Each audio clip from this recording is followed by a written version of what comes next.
আগামী ডিসেম্বরে জাতীয় সংসদ নির্বাচন আয়োজনের লক্ষ্যে প্রস্তুতি নিচ্ছে নির্বাচন কমিশন ইসি।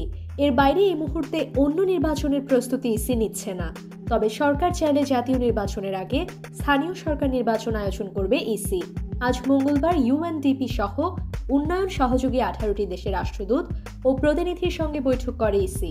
পরে সাংবাদিকদের এসব কথা বলেন নির্বাচন কমিশনার আবুল ফজল মোহাম্মদ সানাউল্লাহ। আওয়ামী লীগকে নিষিদ্ধ, গণহত্যার বিচার ও গণহত্যাকারীদের গ্রেফতারের দাবি জানিয়ে নতুন কর্মসূচি ঘোষণা করেছে গণ অধিকার পরিষদ। মঙ্গলবার 11 ফেব্রুয়ারি বেলা 12টায় দলের কার্যালয়ে আল রাজি কমপ্লেক্সে আয়োজিত এক সংবাদ সম্মেলনে এই কর্মসূচি ঘোষণা করে গণ অধিকার পরিষদ। সংবাদ সম্মেলনে দলের পক্ষ থেকে লিখিত বক্তব্য তুলে ধরেন দলের সাধারণ সম্পাদক মোহাম্মদ রাশেদ খান।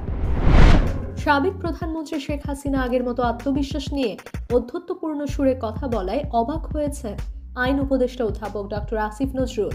তিনি বলেন, আল্লাহ কি এই মানুষটার মাঝে ন্যূনতম অপরাধবোধ দেয়নি?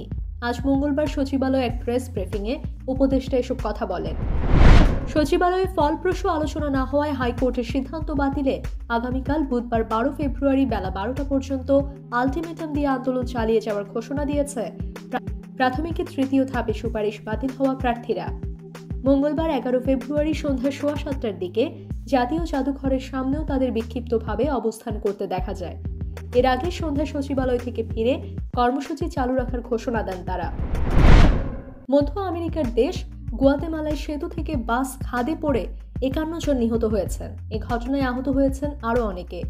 খবর আল জাজিরার ফায়ার সার্ভিসের মুখপাত্র মাইনুর রুয়ানো স্থানীয় সময় সোমবার সাংবাদিকদের বলেন, বাসটি ধ্বংসাবশেষের মধ্যে আটকে পড়াদের উদ্ধারে অভিযান চলছে।